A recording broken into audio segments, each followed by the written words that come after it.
అందరికీ నమస్కారం. నేను కాకర్ల వెంకటరామరెడ్డి, మాజీ అధ్యక్షుడిని, ఆంధ్రప్రదేశ్ సచివాలయ సంఘం. ప్రభుత్వం వ్యవహరిస్తున్న తీరు చూస్తే ప్రభుత్వానికి, ముఖ్యమంత్రి గారికి ఉద్యోగుల మీద కక్షపూరితంగా, అంటే కక్ష ఉన్నట్టు, ఒక ఏదో ఉద్యోగుల మీద చెప్పలేని కోపం ఉన్నట్టు కనపడుతుంది. నిన్న ప్రభుత్వం ఒక జీవో ఇచ్చింది, 1426 అని ఒక జీవో ఇచ్చింది. ఆ జీవో ద్వారా అగ్రీడ్ లిస్ట్ సిస్టమ్ అనే కొత్త పద్ధతి, అంటే ఉద్యోగులను ఇబ్బంది పెట్టడానికి, ఉద్యోగులను వేధించడానికి కొత్త పద్ధతి తీసుకొచ్చింది. దీని ప్రకారం ఏంటంటే ప్రభుత్వం ఉద్యోగులు కొందరిని, గజెటెడ్ ఆఫీసర్లో కొందరిని ఒక లిస్టు తయారు చేస్తుంది. వాళ్ళు చెప్పింది కంప్లైంట్ల ప్రకారం అని.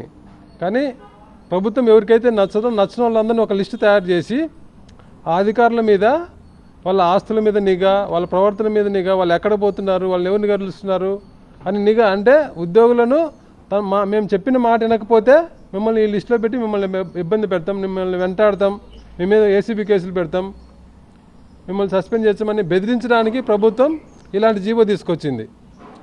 మీరు ఉద్యోగులకు ఇవ్వాల్సినవి అన్నీ పెండింగ్ పెట్టి, ఉద్యోగులు ఒక డిఏ ఇవ్వరు, ఒక పిఆర్సీ ఇవ్వరు, ఒక ఐఆర్ ఇవ్వరు, పెండింగ్ బిల్స్ అన్నీ పక్కన పెట్టిన ఉద్యోగులకు ఇవ్వాల్సిన ఒక్కటి కూడా చేయకుండా ఉద్యోగులు ఇబ్బంది పెట్టే ఇలాంటి పనులను చేయడం ఎంతవరకు సమంజసం? ఎప్పుడు కూడా ప్రభుత్వం అంటే, అసలు టీడీపీ ప్రభుత్వానికి ఉద్యోగులు అంటే ఇంత కక్ష ఏమో అర్థం కాదు. ఇప్పుడే గతంలో కూడా చాలాసార్లు ముఖ్యమంత్రి గారు గతంలో మనసులో మాట అని 99 ఆ టైంలో మనసులో మాట అని ఒక పుస్తకం రాసుకున్నారు. ఆ పుస్తకంలో ఉద్యోగులను ఎట్లా ఇబ్బంది పెట్టాలనో అన్నీ చాలా వివరంగా రాసుకున్నాను. అంటే ఉద్యోగులకు జాబ్ సెక్యూరిటీ ఉండకూడదు, అంటే పర్మనెంట్ జాబ్ పర్మనెంట్ అనే పదం ఉంటే వాళ్ళు పనిచేయరు, ఉద్యోగులు రిటైర్మెంట్ వయసు ఉండేది, రిటైర్మెంట్ వయసు అనేది ఉండకూడదు, ఫిక్స్డ్ ఉండకూడదు, ఇలా రకరకాలుగా అంటే ఉద్యోగులను ఎట్లా ఇబ్బంది పెట్టాలో ఆ బుక్లో రాసుకున్నాను ఆయన. దాని ప్రకారమే ఆ బుక్లో అన్ని జీవోలు ఇచ్చింది. అప్పుడే ఇచ్చింది. ఇప్పుడు ప్రభుత్వం ఏదైతే జీవో ఇచ్చిందో, ఈ అగ్రీడ్ లిస్ట్ సిస్టమ్, అంటే ఎంపిక చేసిన ఉద్యోగులు, తమకు నచ్చని ఉద్యోగులను టార్గెట్ చేసి వాళ్ళని వేధించే కార్యక్రమం ఏదైతే ఉందో అది ఇప్పుడు ఇచ్చిన జీవో కాదు, అది 2003లో ఇచ్చింది జీవో. ఇదే జీవో 2003లో ఇచ్చింది. అయితే అప్పుడు గవర్నమెంట్ వెళ్ళిపోయే ముందు 2 నెలల ముందు 3 నెలల ముందో ఇచ్చిండ్రు. ఈ ప్రభుత్వం మారిపోయిన తర్వాత వచ్చిన ముఖ్యమంత్రి రాజశేఖర రెడ్డి గారు ఉద్యోగుల పట్ల ఫ్రెండ్లీగా ఉన్నారు కాబట్టి అలాంటి జీవోలను పక్కన పెట్టేసిండ్రు. మళ్ళీ ప్రభుత్వం వచ్చిన తర్వాత మళ్ళీ దాన్ని బయటకు తీసిండ్రు, మళ్ళీ ఉద్యోగులను ఎట్లా వేధించాలని. ఎందుకంటే 3 రోజుల కింద, ఈ మధ్యకాలంలో ఒక వారం 10 రోజుల కిందట ముఖ్యమంత్రి గారు ఒక మీటింగ్లో మాట్లాడిన వీడియోలు ఉంటాయి, మీరు చూడండి. దాంట్లో ఆయన స్వయంగా చెప్పిండు, కొందరు ఉద్యోగులు చెప్పిన మాట వినడం లేదు, వాళ్ళని కంట్రోల్లో పెట్టాలా అని. ఆ కంట్రోల్లో పెట్టడానికి భాగంగానే ఇది తీసుకొచ్చింది అనమాట. అంటే ఉద్యోగులు రూల్ ప్రకారం పని చేయకూడదు, మీరు ఏం చెప్తే అది చేయాలి, దాని ప్రకారం మీకు ఇష్టం వచ్చినట్టు పని చేయాలి. రేపు మీరు గవర్నమెంట్ మారిపోతే వాళ్ళు ఇబ్బంది పడాలి. మీరు చేసిన పనే కదా అది. మీరు ఉద్యోగులను ఎట్లా వేధిస్తున్నారు? ఇప్పుడు పోలీసుల మీద కౌంటర్ కేసులు పెట్టి ఎట్లా ఇబ్బంది పెడుతున్నారు?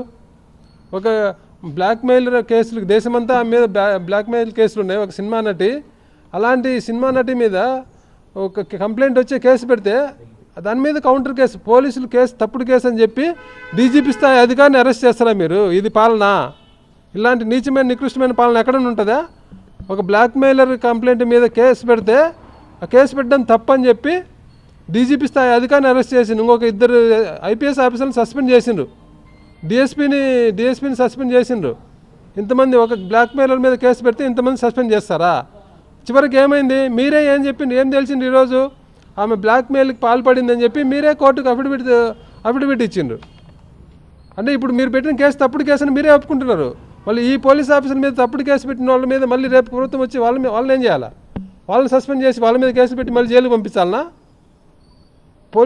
ఉద్యోగులను, పోలీసులను రాజకీయ కక్షల కోసం వాడుకోవడమా మీరు చేసే పని? ఉద్యోగులందరూ నమ్మి ఓట్లు వేయించింది మీకు ఇందుకేనా?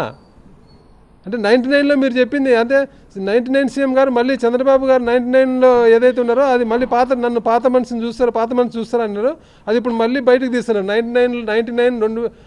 2003 మధ్య ఎలాగైతే ఉద్యోగులు ఇబ్బంది పెట్టిండ్రో అవన్నీ బయటికి తీసి మళ్ళీ ఉద్యోగులు పెట్టే కార్యక్రమం మొదలుపెట్టిండ్రు. గత ప్రభుత్వంలో కంపల్సరీ రిటైర్మెంట్ అని ఒక రిటైర్మెంట్ పాలసీ తీసుకొచ్చిండ్రు. అంటే 50 ఏళ్ళు రాగానే ఉద్యోగిని ఏదో ఒక సాకు చెప్పి బలవంతంగా రిటైర్మెంట్ చేసే ప్రయత్నం చేసిండ్రు. దాన్ని ఆ రోజు మేమందరం అడ్డుకుంటే అది పక్కకు వెళ్ళిపోయింది. మళ్ళీ ఇప్పుడు ఇది ఉద్యోగులను ఇబ్బంది పెట్టడానికి, నచ్చని ఉద్యోగులను బ్లాక్మెయిల్ చేయడానికి ఇది ఒక పద్ధతి తీసుకొచ్చిండ్రు. అసలు టీడీపీ ప్రభుత్వానికి ఉద్యోగులు అంటే ఎందుకంత కక్ష అర్థం కాదు. 2019-14 మధ్య అప్పటి టీడీపీ ప్రభుత్వం 173 మంది మీద ఏసీబీ కేసులు పెట్టింది. ఏసీబీ కేసులు అంటే లంచం తీసుకుంటా అంటే రెడ్డి అని పట్టుకొని కేసులు పెట్టచ్చు, అట్లా కాదు. అధికారులు ఇళ్ల మీద దాడి చేసి మీకు ఆస్తులు ఉన్నాయి, ఎక్కువ ఆస్తులు అని చెప్పి ఇళ్ల మీద దాడి చేసి 173 మంది మీద కేసులు పెట్టింది. ఆ 173 మంది బ్యాక్గ్రౌండ్ చెక్ చేస్తే వాళ్ళందరినీ కేవలం టార్గెట్గా పొలిటికల్ టార్గెట్తోనే వాళ్ళని చేసిందని స్పష్టంగా అర్థమైంది ఎవరైనా వాళ్ళని చూస్తే. ఎందుకంటే ఆ 173 మందిలో సీఎం సామాజిక వర్గానికి చెందిన వాళ్ళు ఒక్కరు లేరు. 173 మందిలో సీఎం సామాజిక వర్గం కమ్మోళ్ళు ఒక్కరు లేరు. ఒక్కరు ఉంటే పొరపాటున ఏదో జెన్యూన్ కంప్లైంట్ వచ్చి ఒకరి మీద పెడితే దాని మీద ఎలాంటి కంప్లైంట్ లేకుండా దాన్ని ఎలాంటి సాక్ష్యాలు లేకుండా చేసి దాన్ని తారుమారు చేసిండ్రు. మిగతా దాంట్లో 173 మందిలో కాపులు, రెడ్లు, ఎస్సీ ఎస్టీలు వీళ్ళే ఎక్కువ ఉన్నారు. అంటే పొలిటికల్గా మీకు నచ్చిన వాళ్ళందరినీ టార్గెట్ చేసే పనిలో భాగంగా అప్పుడు ఏసీబీ కేసులు పెట్టిండ్రు. మళ్ళీ ఇప్పుడు మీకు నచ్చిన వాళ్ళందరినీ ఇబ్బంది పెట్టడానికి ఇది జీవో తీసుకొచ్చిండ్రు. 1426 జీవో అనే జీవో తీసుకొచ్చిండ్రు. అంటే ఉద్యోగులు నమ్మి ఓట్లు వేసింది మీరు మీ చేతిలో టార్గెట్ అవ్వడానికా? మీరు చెప్పిన హామీలు ఉద్యోగులకు ఇచ్చిన హామీ ఒకటన్నా అమలు చేసిందా? ఫైనాన్స్ ఆర్థిక పరంగా ఉండేటివన్నీ పక్కన పెట్టండి. మీరు ఇచ్చిన మొదటి హామీ ఉద్యోగులు గౌరవంగా చూసుకుంటామన్నారు. ఇదేనా గౌరవంగా చూసుకోవడము? ఒక బ్లాక్ మెయిలర్ మీద కేసు పెడితే డీజీపీలను అరెస్ట్ చేయడం ఉద్యోగులను గౌరవంగా చూసుకోవడమా? ఉద్యోగులు ఒక సస్పెక్ట్ లిస్ట్ తయారు చేసి మీకు నచ్చిన వాళ్ళందరినీ ఒక లిస్టుగా తయారు చేసుకొని వాళ్ళందరినీ వెంటబడి వేధించడం మీకు ఇదేనా గౌరవంగా చూసుకునే పద్ధతి? అది కూడా మీరు జీవో ఇచ్చిన టైమింగ్ కూడా చూసుకోండి. ఈరోజు జాయింట్ స్టాఫ్ కౌన్సిల్ మీటింగ్ ఉద్యోగ సంఘాలతో పెట్టింది ప్రభుత్వం. ఈరోజు మీటింగ్ పెట్టి నిన్న జీవో ఇచ్చిందంటే దాని అర్థం ఏంటి? ఈ డిఏలు ఈరోజు మీటింగ్లో డిఏల మీద, పిఆర్సీ, ఐఆర్ మీద చర్చ జరగకూడదు. ఉద్యోగుల సంఘాల నాయకులందరూ ఈ జీవో పట్టుకొని ఇదేంది జీవో, ఇబ్బంది పెట్టిన మమ్మల్ని, దీన్ని విత్డ్రా చేసుకొని అని అడగాలి. అంటే పక్కకు మిగతా అంశాలన్నీ పక్కకు పోవాలి. డిఏలు, పిఆర్సీ, ఐఆర్ అన్నీ పక్కకు పోవాలి. దీని మీదే చర్చ జరగాలి అనే ఒక దురుద్దేశంతో కదా ఈరోజు నిన్న జీవో ఇవ్వడానికి ఉద్దేశం ఏంటి? ప్రభుత్వం ఉద్యోగులు డైవర్ట్ చేయడానికి కదా. ఉద్యోగులకు ఏమి ఇవ్వడం లేదు. ఉద్యోగులు ఆవేదన ఉంది, రోడ్డు మీదకి రావడానికి సిద్ధంగా ఉన్నారు, ఉద్యమానికి సిద్ధమైనరు, ధర్నాలు చేస్తున్నారు అని ఈ ఉద్యోగుల ఇది కోపాన్ని తగ్గించడానికి, ఉద్యోగుల కోపాన్ని డైవర్ట్ చేయడానికి సరే డిఏపిఆర్సీ లైన్ పక్కన పోని ముందు మా మీద రాకుండా, మా ఇళ్ళ మీదకి రాకుండా ఉంటే చాలు ఏసీబీ అనే కాడికి ఉద్యోగులు తీసుకురావడానికి కదా ఈ జీవో తెచ్చిండ్రు. ఉద్యోగ సంఘాల నాయకుడు కూడా ఒకటే విజ్ఞప్తి చేస్తున్నా, ఈరోజు జరిగే మీటింగ్లో దీంతోపాటు ఉద్యోగులు రావాల్సిన అంశాలన్నీ గట్టిగా కొట్లాడండి. ప్రభుత్వం లక్షల కోట్లు మనకు వేల కోట్లు మనకు పెండింగ్ పెట్టింది. బకాయిలన్నీ అధికారంలోకి వస్తే బకాయిలను తీర్చేస్తామన్నారు. తీర్చకపోగా 20,000 కోట్ల బకాయి ఈరోజు 40,000, 50,000 కోట్లు అయింది. దాని గురించి గట్టిగా కొట్లాడండి, ప్రభుత్వాన్ని నిలదీయండి. ప్రభుత్వం కూడా కొద్దిగా ఉద్యోగుల పట్ల సానుకూలంగా ప్రవర్తించాలి. లేకపోతే ఉద్యోగులు ఏం చేస్తారు అనేది ముఖ్యమంత్రి గారికి తెలుసు. గతంలో చూసి కూడా ఆయన ఎందుకో మళ్ళీ ఆ ఓవర్ కాన్ఫిడెన్స్ ఏందో అర్థం కావడంలే. మళ్ళీ ఉద్యోగులను గెలుపుకుంటున్నారు, ఉద్యోగులతో పెట్టుకుంటున్నారు. 1999-2004 మధ్య ఏ రకంగా ఉద్యోగులను వేధించిండ్రో ఇప్పుడు కూడా మళ్ళీ అదే పద్ధతిలోకి వచ్చిండ్రు. ముఖ్యమంత్రి గారికి విజ్ఞప్తి చేస్తున్నా, ఇది మంచి పద్ధతి కాదు, దానివల్ల మీరే నష్టపోతారు.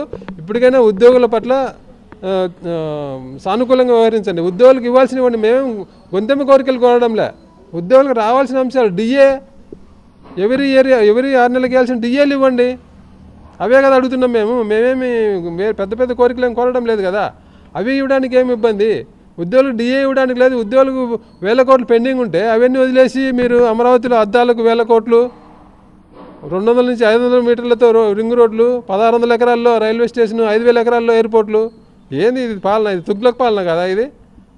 ఉద్యోగులందరినీ ఇబ్బంది ఎండబెట్టి మిగతా అన్నీ వదిలేసి రాజధానిలో ఏదో చేస్తున్నామని భ్రమలు కల్పించి ఒక మాయా ప్రపంచాన్ని సృష్టించడం ఏం పాలన ఇది? ఉద్యోగులందరూ నమ్మి ఓట్లేసింది ఎందుకైనా మీకు? ఇప్పటికైనా ముఖ్యమంత్రి గారు మాయా ప్రపంచంలోంచి బయటకు వచ్చి వాస్తవాలను గ్రహించి ఉద్యోగుల ఆవేదన అర్థం చేసుకొని ఉద్యోగులకు రావాల్సినట్టు ఇవ్వాలని చెప్పి కోరుతున్నా. ఉద్యోగ సంఘాల నాయకులు కూడా ఈరోజు జరిగే మీటింగ్లో ఉద్యోగులు రావాల్సిన ప్రతి అంశం మీద ఒక స్పష్టమైన హామీ వచ్చేలాగా ప్రభుత్వం ఏదో మీరు చెప్పినట్టు విని రాసుకున్నాం, మేము చూస్తాం, మేము చేస్తామని చెప్తే గుడ్డిగా తలూపి రాకుండా గట్టిగా పట్టుబట్టండి. ఏ టైం లోపల ప్రభుత్వం ఒక రూట్ మ్యాప్ ఇవ్వమని చెప్పండి. గట్టిగా హామీతో రావాలని చెప్పి ఈరోజు ఉద్యోగ సంఘాల నాయకుడు కూడా మీ ద్వారా కోరుతున్నా. Thank you.